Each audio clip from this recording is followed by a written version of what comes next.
Meus irmãos e irmãs em Cristo Jesus, a palavra de Deus neste primeiro domingo da Quaresma nos recorda de modo muito rico e abundante a nossa realidade de seres humanos. Realidade esta que muitas vezes é negado por muitos, que nós nascemos em pecado, que todos nós herdamos o pecado da desobediência de Adão e Eva. Por isso a primeira leitura, falando da criação e pecado dos primeiros pais, no livro do Gênesis, vai fazer este paralelo. O Senhor Deus cria todas as coisas, absolutamente todas as coisas que conhecemos e ainda muitas que não conhecemos. E tudo isto Ele põe a serviço de Adão e Eva. E diz: comam tudo o que quiser, façam tudo o que quiser, vivam como jardineiros deste grande jardim, que é o paraíso, mas obedeçam-me em apenas uma coisa: não comam do fruto daquela árvore, a árvore do conhecimento do bem e do mal, pois justamente daquela é que surge a tentação, na figura do demônio como a serpente. E diz: por que Deus disse que não devem comer? Ele não disse que é tudo de vocês? Então vocês podem fazer tudo o que quiser. Por que Ele proibiu?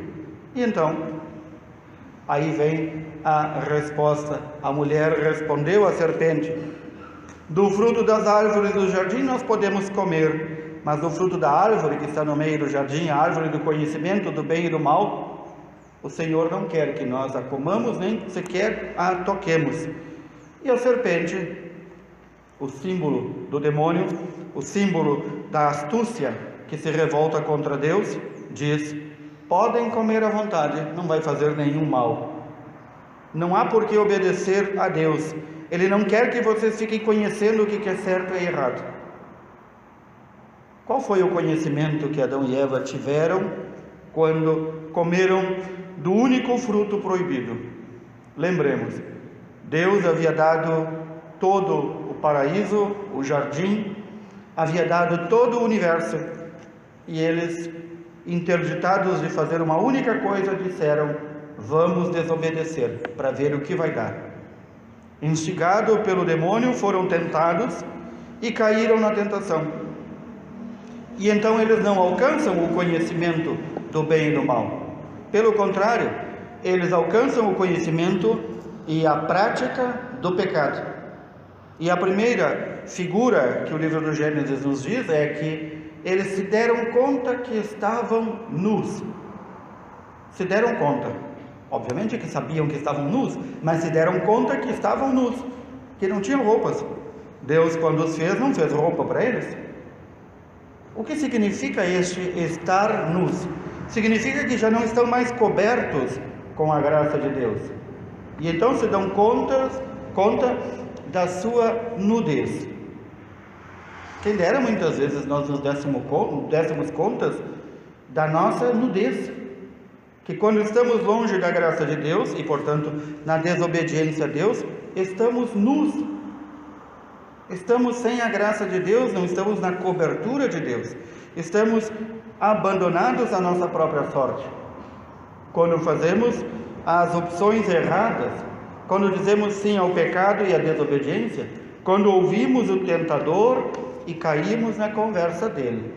Recordemos aqui esta belíssima lição que o livro do Gênesis nos diz: o diabo não arrancou a fruta e enfiou goela abaixo de ninguém. Ele ofereceu uma coisa que nem era dele. Adão e Eva foram livres para dizer sim ou não e resolveram dizer não a Deus. Este pecado por transmissão nos chega até hoje, vai chegar até o último ser humano da humanidade. A desobediência que nós temos lá no nosso íntimo de nos rebelar muitas vezes contra Deus, de dizer: eu faço a minha vida do jeito que eu quiser. Quem assim vive já não percebe que está nu. Por isso, este longo trecho da carta de São Paulo aos Romanos vai nos recordar isso de novo: a obediência. A obediência de nosso Senhor Jesus Cristo, que nos conquistou a vida eterna, que nos abriu as portas do céu, que justifica por sua morte todo aquele e toda aquela que procura viver na lei do Senhor e na obediência ao Senhor, em contraposição, ou como remédio que Deus deu, àquela desobediência de Adão e Eva. Essa desobediência abundante que foi se acumulando desde Adão e Eva. E por isso, em um determinado momento na revelação, o Senhor Deus dá a sua lei, os 10 mandamentos, porque a humanidade já vivia, até antes da lei, os 10 mandamentos, completamente cega da sua nudez. Estava nu e não percebia sequer a sua nudez. Estava longe da graça de Deus e não percebia.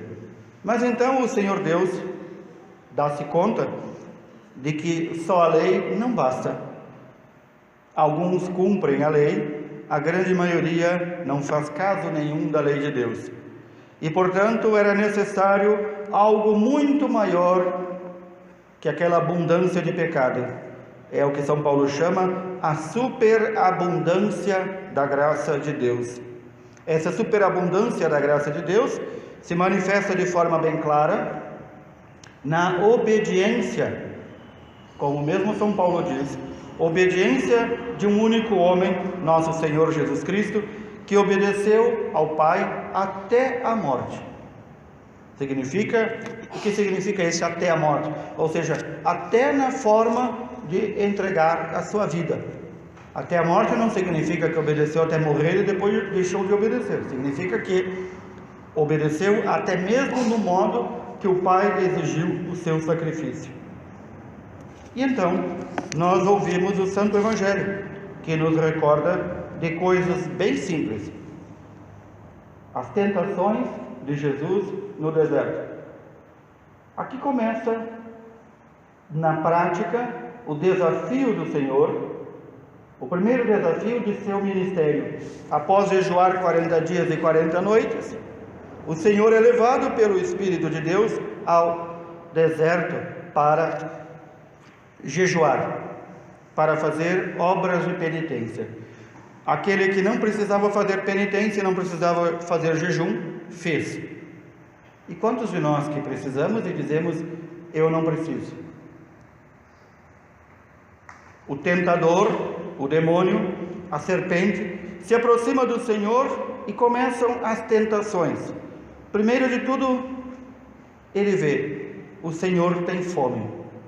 Então, transforme estas pedras em pães. Porque está escrito, se tu és filho de Deus, Deus não te deixará faltar nada. Notem que sempre que o demônio tenta, ele muitas vezes utiliza até mesmo da palavra de Deus. Muitas vezes. Primeiramente ele diz, se tu és filho de Deus, transforma estas pedras em pães.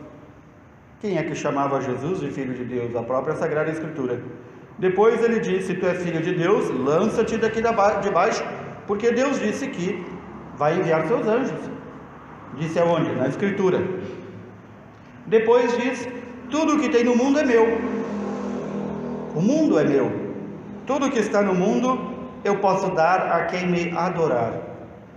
Notemos que o demônio se serve da Sagrada Escritura para tentar Jesus. E Jesus se serve da Sagrada Escritura para dizer, está escrito. Primeiramente, não só de pão vive o homem, mas de toda palavra que sai da boca de Deus. Segundo, não tentarás o Senhor teu Deus. Terceiro, adorarás somente ao Senhor teu Deus. Este tripé, nem só de pão vive o homem, o pão do dia a dia, é uma das verdades esquecidas em nosso tempo. Há muitos que correm desesperadamente para alcançar o pão, para alcançar o luxo, para alcançar a riqueza, para alcançar um grande nome, para alcançar grandes títulos acadêmicos talvez, mas esquecem do principal. A sabedoria de Deus está na Sagrada Escritura. e então não se alimentam da Sagrada Escritura. E este é o convite que a nossa Mãe Igreja faz em toda a Quaresma. Não só aumentarmos mais o jejum e a penitência, as obras de misericórdia, mas também nos nutrirmos com verdadeira fome e sede da Palavra de Deus. É no período da Quaresma em que nós nos aproximamos mais da Palavra de Deus para saboreá-la. E além de saboreá-la, mastigá-la, como diziam os profetas. Ruminá-la, diziam outros profetas, para que fique lá no nosso íntimo. Como é possível que um cristão não conheça a Palavra de Deus? Como é possível que ele não estude a Palavra de Deus? Que ele não reze pela Palavra de Deus? Portanto, ele não vai conhecer quem é Deus. E vai fazer uma figura, muitas vezes, caricata, uma figura falsa de nosso Deus. Portanto, a Palavra de Deus é alimento. E o cristão não pode contentar-se com receber este alimento que está recebendo agora, na Santa Missa. Fui lá na missa no domingo, ouvi a Palavra de Deus, alguma coisa eu guardei na minha cabeça, outro tanto o padre explicou, mas basta. Não basta. Não basta. Nós não nos alimentamos da comida ordinária uma vez por semana.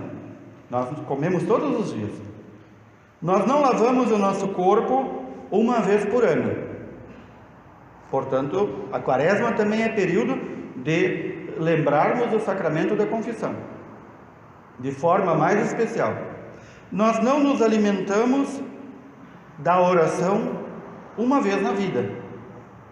Aliás, o alimento da oração e da Palavra de Deus deveria estar durante todo o dia no nosso cardápio. Tenho certeza que então todas as tentações que se nos apresentarem, que o diabo apresentar a nós, que o mundo apresentar, vão ser repelidas, como a água que cai no asfalto. Nós seremos o asfalto, e a água suja do mal vai tentar penetrar e não vai conseguir, se nós estivermos alimentados com a Palavra de Deus, se nós estivermos fortificados pela oração, se nós tivermos nos aproximado do sacramento da confissão, se nós nos alimentarmos do corpo e sangue do Senhor como Ele manda, se nós vivermos realmente como irmãos em comunidade. E então as tentações baterão em nós e não entrarão. Muitas pessoas dizem: Padre, por incrível que pareça, quanto eu mais rezo, mais me aparecem tentações. Ora, não é nenhum mistério. Alguém que reza realmente deveria saber isso. Não é nenhum mistério. O demônio, é dito por Nosso Senhor, que está aí no mundo para tentar, dividir, roubar e matar. Aquele que se abastece, que se alimenta com a Palavra de Deus, que se alimenta da oração, aquele que tem uma vida de oração e de união com Deus e com os irmãos, é uma casa cheia e não uma casa vazia. Alguém já ouviu falar de um ladrão que assalta uma casa vazia? Não, os ladrões vão procurar as casas mais cheias e vão procurar aquelas casas que têm o muro mais alto, é porque lá tem alguma coisa importante. A oração, a Palavra de Deus, a Sagrada Eucaristia, a Santa Confissão, as práticas que fazemos na Quaresma são para criar esta barreira e para nos fortalecer. Quanto mais nos enchermos, quanto mais recebermos a graça de Deus, mais o demônio vai tentar. A quem o demônio não tenta? A quem o mundo não tenta? Aqueles que não têm nada a entregar, aquelas casas vazias.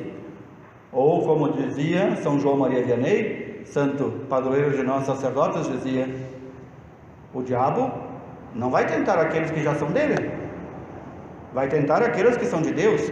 Esta é a sua tarefa diabólica: separar, dividir e tentar roubar e penetrar.